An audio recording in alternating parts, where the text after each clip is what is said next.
So you come in, you're welcomed by the greeter. We have a bag check, coat check, and phone check, right? So if you want to wear some lingerie, right? Like you don't have to worry about doing a bunch of layers. Like just wear the trench coat. And then when you get there, you can take it off and you'll be in your lingerie. Great. Welcome to the Open Bedroom Podcast. I'm your host, Jennifer Kalo. Welcome to conversations about open relationships, online dating, and creating relationship dynamics that truly align for you. In this space, there's always a bigger dick. There's just always a bigger dick. That's one thing I didn't realize when I started doing play parties is how many dicks I would see. Wow, there's a lot of dicks out there, and there's always a bigger one. There's just Tyrannosaurus dicks out there, and like all to say. My favorite part of the podcast, by the way. I love this. I know. I just made up that word right now. This one image of this guy. I was like, oh my God, super intimidating. But that's a very, what's interesting is like that guy who, my wife and I have like a swap with, right? I was like, are you sure, baby? Are you sure? Like, you let me know because like, you're the one who has to experience this. Like, if you want to do that, that's fine. But like, are you like, that seems like a lot. And she's like, no, spa day tomorrow. It'll be fine. Yeah. She's like, I'll be fine. But what was interesting is that, with his person, I was the one who was able to make his partner squirt. Right. And she's like, I haven't squirted in a year. Oh. Right. So it's like, okay, well, I had my, I've got the hand skills for that, so she just had a different kind of orgasm where it didn't matter about his dick size, and what ended up happening as well is that, because he had such a big dick, it was kind of uncomfortable for my wife to really drop in and like release an orgasm. So I had to like get her to orgasm too. So I turned out being the only one giving both of them orgasms, one with my hand and one with my penis. So all to say is like a lot of guys can feel ashamed, because society says like, oh, you got to have a big dick to be able to be in this space. You absolutely not. What you need to have is just like a cool personality, a willingness to learn, a willingness to be vulnerable, right? And then when you're in this kink space, you start developing like skills here and there that people enjoy. But being a good person, being a nice person will get you further in this space than having a big dick. Totally agree. And what's super fun is the joy of having multiple partners, because then you can experience the fullness of T-Rex guy, but then come back to you for fingers and oral. Exactly. It's like, you get to, that's what I love about it. It's just, you kind of get to taste the rainbow, I did a comparison with food, but I shouldn't do that, but it's not good. But point is like, you could experience something. If you experience the same thing every day, it could still be great, but experiencing the same thing every day can feel a little monotonous, and so just being able to experience something else to know how good you do have it, right? Okay, let's get back to it. So we do the consent talk, yes, right? We do the consent, we talk about boundaries, yes. We talk about voyeurism, how close is too close, right? So with the voyeurism in our consent talk, we use the COVID rule. If you're within 6 feet, you need to say, is it okay if I watch? Right. So, women and men out there get super sketchy when it comes to watch, or they just don't know how to watch. Right. Like, how do I be a voyeur? So if you're like 10 or 20 feet away, like you can just look, that's fine. Right. But if you're within 6 feet, you need to ask, is it okay if I watch? Right. And this is a great tool because some people watch up close and they just don't know that they're intruding, right? And so they're not trying to be annoying or intrusive. They just don't know, like, oh, I'm pretty close, I should just ask. So if you want to watch, anybody and you're getting close to them, just go ahead and say, hey, is it okay if I watch? Stop, watch in their scene when it makes sense. And a scene is like people are hooking up and like it looks like a fucking sex scene. You like, let's look for when they're taking a breath, and be like, hey, is it okay if I watch? And usually it's fine, but sometimes like, no, can we just have some space? Great. Now after that, we go into an intimacy exercise. Okay. So the intimacy exercise, usually, right, we do switch it up a lot, but usually the intimacy exercise at the play is eye gazing with 3 or 4 strangers, right? So it's a 30-second eye gaze, but look, not everybody is good with their words. That's a big one for like my partner and I. I'm the outgoing extrovert, and she's the very intuitive introvert. And so she's not going to go I want to talk to everybody at the party, she'll talk to a few people at the party. And even still, it's like, it's those individuals know how to approach her, so with the eye gazing, it allows for nonverbal communication because not everybody's good with it. I want to provide opportunities for verbal and nonverbal connection, right? So we just had this happy hour time where people were exchanging their boundaries, playing games. Cool. Maybe that wasn't your thing, right? So maybe you like to operate a little bit more slow or intuitive or sensual. So we want to provide that opportunity of connection as well. So you'll eye gaze for 30 seconds, right? We're not saying the 2-minute eye gaze where you break down and cry because it's a reflection of you and you're seeing your whole future and past. I've been there. But the point is, right? We just give you 30 seconds. And in that 30 seconds, we ask you, like, you don't need to smile. Right? You don't need to wink. You definitely don't need to touch them. You don't even need to thank them at the end of it. These are these human, what's the word I want to say? It's like these human patterns that we do for reasons we know not. Like we should smile at somebody if we're looking them in the eyes. We should kind of wink at them. We should kind of nod at them and we should kind of chuckle with them that we're having this. You don't have to do that. Right? Just sit there with them. And by you sitting there with them with a plain face or a slight smile, you get a lot deeper than the whole, haha, look at us looking at each other, So, and then you'll do that with 3 or 4 strangers, right? So this is a great way to get to know people because the eyes are the windows to the soul, right? So now you're having these real kind of quote unquote soul connections with strangers. And maybe it was someone that you were interested in and you just didn't have the courage to introduce yourself, but now you have the courage to just go up and eye gaze with them, So boom, on the 4th person. Oh, and then when you go from person to person, we ask that you don't thank that person, right? Like if you want to give them like a slight little bow, cool. But we ask just move along, right? The 4th person, you will then exchange your dibs.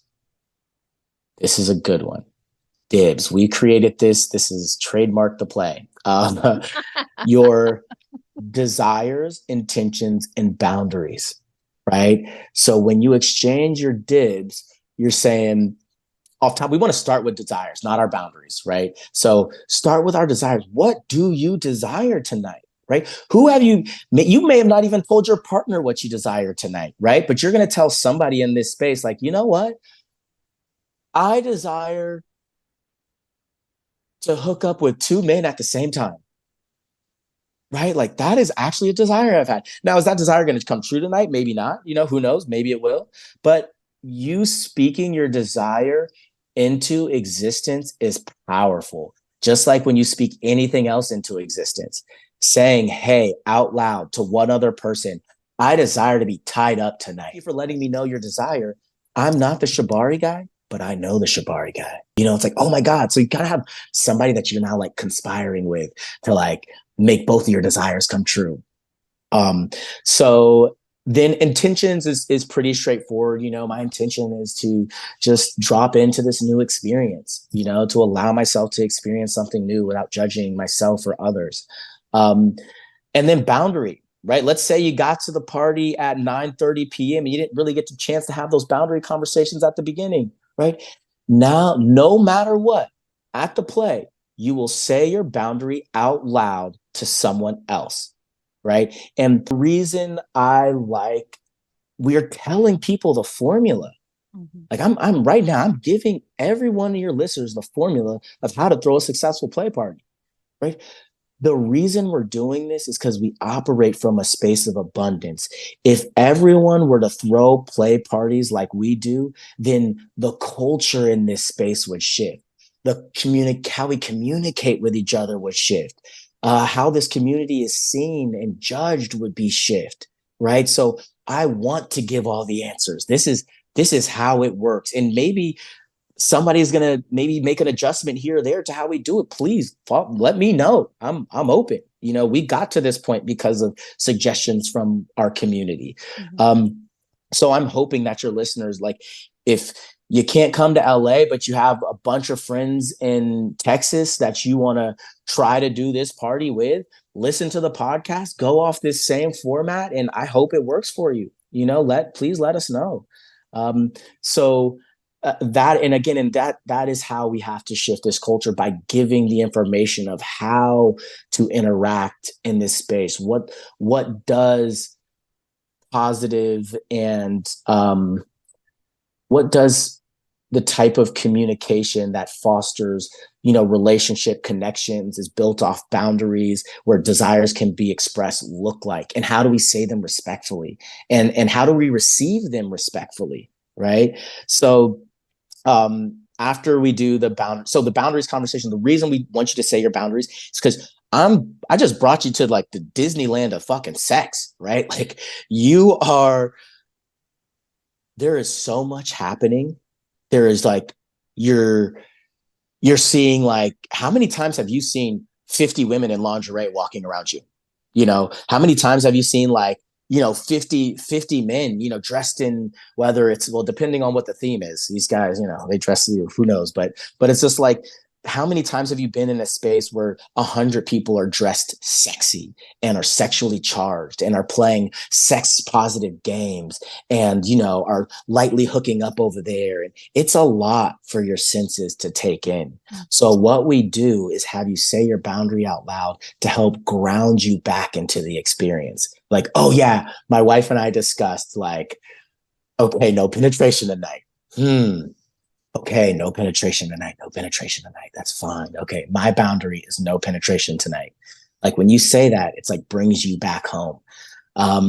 So then after that, we go into the art, and we just talked about what some of those performances may look like, and they're from our crowd. So if you have, like, oh, I want to say an erotic poem or what have you, like, we have a team of erotic producers that'll help put that together. You let us know what music you want, what lighting you want. Is there some sound design? Is there some staging? Is there some atmosphere that we need to include? You let us know, we'll make it come true. This is what we're in Hollywood, baby. This is what we do, So we want to bring that same level, not same level, but like, we know how to do professional lighting, right? Like, we can make staging. We know how to create stages. We know how to, add a little smoke atmosphere or dry ice for smoke that goes over the floor. Like, there's a difference between dry ice smoke, which is going to, like, kind of coat the floor, versus fog machine smoke, which is going to create a foggy air, right? There's different ways to create your fantasy, and our passion is creating your fantasy. So can I ask, what's the most incredible crowdsourced art that somebody brought into the play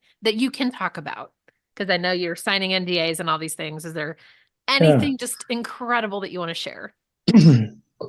Oh, I mean, like,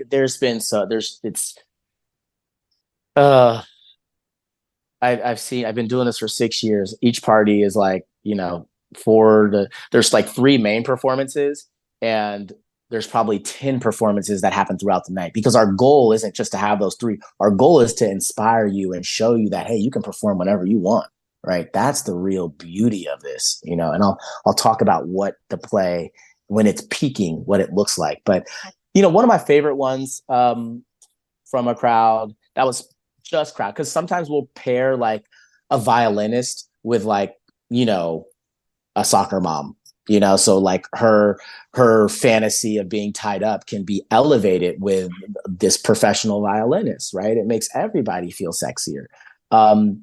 So one that was just from the crowd is someone did a puppet show that was like Pinocchio goes to his first sex party. And it was like, and it was so clever because it was like all the things guys say that just aren't true, that come from this place of insecurity. So like, I'm okay with that guy's dick being bigger than mine. Boo, boo, boo, boo, boo, boo. Like that doesn't bother me. Like, of course you can hook up with both of, with that guy with the bigger dick and I won't be jealous. Like, boo, boo, boo, boo, boo, no, like just it was like all of these things that like of course like, oh, I could, that guy has a nicer body than me and I don't care, like blah blah blah blah blah blah, and his nose keeps growing, and then his partner comes up to him and is like, hey, I know some of this stuff has bothered you, but I just want you to know is like, I don't care about these physical attributes of these other people. You're my partner and I love you. And the fact that you had the courage to come here and be with me in this experience is why I love you the most, or why you're my partner. And then he's like, thanks, baby. And just starts fucking her with his nose. Yeah. That's amazing. So all those insecurities became his strength. But it was just such a beautiful poem. And it was like, and again, it was a fucking puppet show. Like, it's not even Pinocchio. It's like we're just watching the whole thing happen. Like, what is going on? So that was one of my favorites. But the beauty of this space and what I really love about it is about, let's say like 2 a.m. And the party's from 8 p.m. to 4 a.m. Most play parties are, and that's why we have them at private residences so that we can go as late as we want. So most parties are 4 hours, like 10 to 2, right? We don't think that's enough time to have authentic, genuine, deep connections, and enough time for pillow talk as well. So what's cool is at 2 a.m., I look around and I see, a couple hooking up with a third for the first time, where a woman's allowing another woman to suck her husband's dick and she's just thrilled about it. I look in another corner and I see like a massage corner, like everybody's just giving, it's a 7-person massage, or one person's being massaged by 4 people at the same time. So she's getting this 8-hand massage all over her body. I see the violinist playing the violin as a woman is like taken back to when she used to do ballet in grade school and just dancing in front of him. I see a pile of 10 people having a fucking wild orgy, and they're just all over each other. And I'm seeing them all ask for consent for different things, and it's just like, look, you have full consent, then I see a guy playing a flute, in the corner by himself, just like it makes him feel more comfortable playing his instrument there. And I see 2 guys meditating, in the corner. I see a couple, a male and female couple, another male and female couple, and I see them having like this 4-way, but the guys are experimenting with each other for the first time, and their partners are there making everybody feel comfortable. So these guys did try something new, and it doesn't make them gay that they, kissed each other or one touched another's dick. They're experimenting, they're playing with their sexuality, they're discovering, this is the space. And then I see like, some women in a corner. And sometimes we have this space called the Goddess Garden, because understanding that we are living in a patriarchy, it means we have to carve out spaces for the matriarchy. So we'll have a space that is just for female identifying guests only, to where men cannot go in, and we make it hard for like men to look inside as well. So like women can just go in there and experiment. Like, you know what? I've kind of said I'm bisexual to make my husband feel comfortable, but I've never really just played with a woman without him around. And like, what does that look like? What does that feel like? So we want to provide those spaces. So that's, and then I see another pile of just like a guy telling a joke to a bunch of people, but butt naked, so everyone's vulnerable and they're just naked in a pile because they just had some fun, but they're all just talking about like, man, here's what happened at the last threesome when I fell off the bed, and like everybody's having a fun, time talking about their experiences. And so that's what I love about this is that it's not this like, the point isn't this raging sex party. The point is that you're entering in a space of freedom of expression and a freedom of just sexuality, creativity, but most of all, I think it's a space that fosters vulnerability, and because of that vulnerability, we can start having deeper connections with each other. It's so yummy.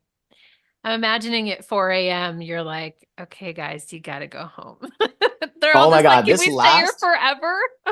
This last party, we were at this Malibu beach house. A good friend of mine, owns the house, and, he always wants to do the after party. And it was like, my wife is usually the one like, look, I don't care how raging the party is, we need to shut it down. And his partner's also like that.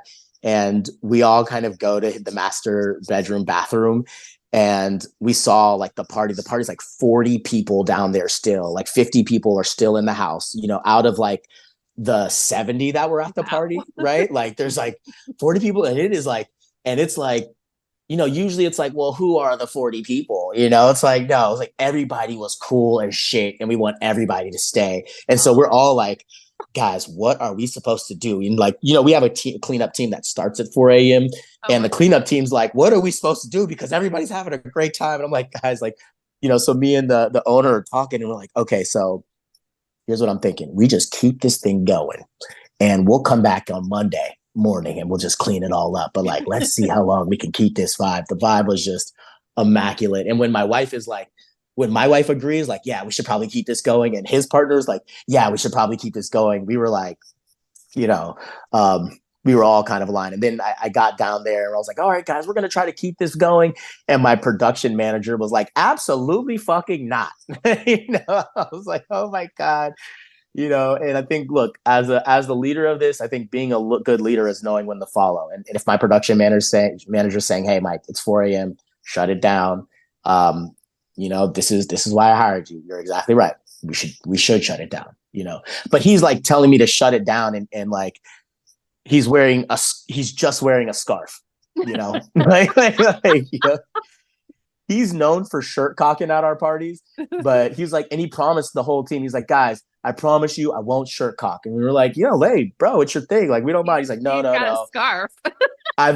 He's like, he kind of came from it. Like, I'm coming from this evolved place. Like, look, I'm growing up and I can't just be shirt cocking at these parties. And then we're like, Rion, I mean, shit, I said his name, but we were like, bro, is the reason you like, are you not shirt cocking so now you can scarf cock? What the hell is this new thing? So he's like, no, we gotta shut it down. It's like, I can't take you serious while you're just wearing a scarf. So take it off and say it again. Yeah. Exactly. It's cute. It's like his blankie, or like someone's got a stuffed animal. He's like, I just need a scarf or something. And the scarf like hung perfectly to where like it just like barely covers his dick. So it was just like, he is, I guess, clothes, but it was a really fun party. Okay, let's wrap all this together. And I want you to tell us what the action is. If people are still with us at the end of this conversation and you're like, fuck yes, this is the kind of thing that I want to be involved in. I want to be involved in this community. I want to do this thing that Michael is telling me. What are the next steps? So you'll go to theplay.la, and I'm sure you'll be able to find it in the comments, but theplay.la, and submit an application. Right. and take your time on the application. If you're going to give us one word answers, we're not going to spend time interviewing you. This takes a lot of time. So that's the only nugget I'll give you. But like, take your time, submit your application. Now, a lot of you guys are going to not live in Los Angeles, which is fine. We've just created the Play Network, an app that you can download. So if you want to just stay connected to the community, there's a way for you to stay connected on our sexy social media. So imagine like, you know, the layout of, it's like a sexy Facebook, a sex positive Facebook, right? Have you ever heard of FetLife? Of course, I was exactly thinking about that, but surely there's a better version than that because that's like Way better than 1990. fucking FetLife. Yeah, it is fucking FetLife is terrible. Like the user interface is It's terrible. so So bad. imagine a FetLife, like a it's organized like Reddit, Okay. right? But it has the user interface like of Reddit, but the I would say the look of it is more like a Facebook, as far as like the cleanness of it. We have art galleries from all of our past parties. So you can like just, oh man, like I'm only seeing 3 things on, the Instagram from that party, but there was like 100 pictures taken. And, some of them are a little bit more explicit. So you can share nudes. We have a whole nudes category where it's like, him, her, us, them, pets, because who doesn't like sharing their pet nudes? That's awesome. Can anyone join this, or do you have to have already been to a party and been vetted and all of that? All you have to do is go through our interview process. So once you go through our interview process and we're saying, hey, you can come to the play. Well, maybe you can't come for another 6 months, but what you can do is sign up for the app and be a part of the online community. And it's super fun, where people are taking, I mean, like I said, there's a whole nudes category. There's a whole kinks category, right? So you can have a kink going on with someone. We have like tie me up, spank me, fuck me, degrade me, memes me, because who doesn't like a good meme? But all these categories, so where you can connect with someone saying like, hey, check out this tie, right? And like, okay, well, here's how I tie, here's a tie from Texas, or here's all these cool ways of connecting. We also have who's in my area, right? So let's say that a couple of your listeners from, Arkansas or Texas, or like, they sign up, they can actually see like, okay, well, there's like 10 of us in the same area. Maybe we can I'll message these 10 and maybe we can all meet up, right?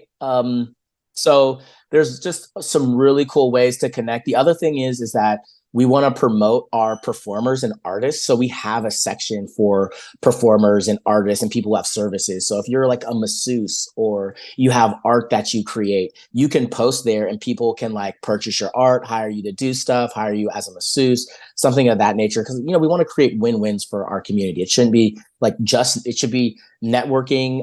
There's also job postings as well. So if you're looking for a job, like we have job listings, we have volunteer opportunities. We have retreats, traveling. So, hey, I'm traveling to LA or I'm traveling to Texas next week. Is anybody going to be in Texas? Or does anybody want to ride with me to this Lake Tahoe? Like we want to create those ski trips where like, okay, let's put in the traveling category that we're all going to Mammoth Mountain in 2 weeks. Who wants to come with? Beautiful. Thank you for creating this community. Thank you for creating the safety around it and the consent, the boundaries, the yumminess. Like you are definitely leading the way. And I'm so grateful for what you're doing. We need this. We need more of it. And I can't wait to see this grow. I can't wait to see it grow around the United States and it become more accessible. So thank you for starting what you have. I try to end every podcast with this, but part of growing this community is individuals like yourself who have the courage to have these platforms and these conversations. Look, I'm in Los Angeles, right? You said you're in Arkansas right now. Mm-hmm. Yeah. I can't imagine the stigma that goes around, being a sex positive podcaster in Arkansas, right? Out here in Los Angeles, like, people do it, but out there, like that's real bravery, to speak your mind and being able to carve out that path out there. I grew up I spent half of my life in Houston, and these conversations don't happen out there. Right. So I just want to thank you for the courage that you exhibit and exude every day when you're doing this work, because this is work. And if you're not introducing, your demographic of people to this space, who is, right? Who's going to paint because we know society is going to have people maybe in certain demographics talk down on this space, right? But you're giving them firsthand experience, and conversation of like, hey, I know that this is out there, but there's another way that this exists, and we should be having these positive conversations about it. This isn't a laughing matter or something that should be looked at in a negative light. So thank you for doing the actual work day in, day out.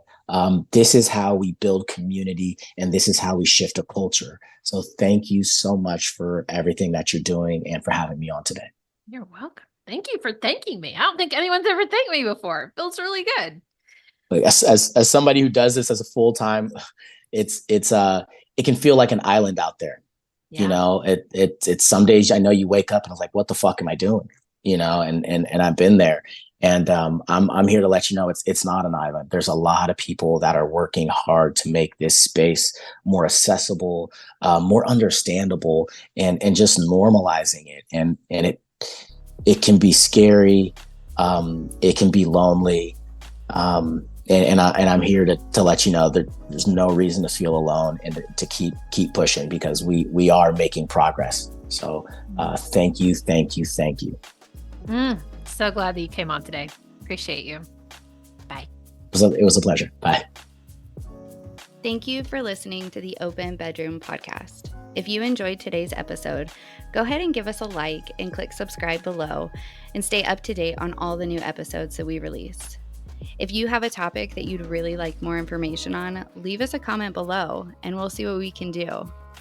Feel free to share this podcast with all of your friends, and especially your partners. This is a great way to open up some amazing conversations. We'll see you next week.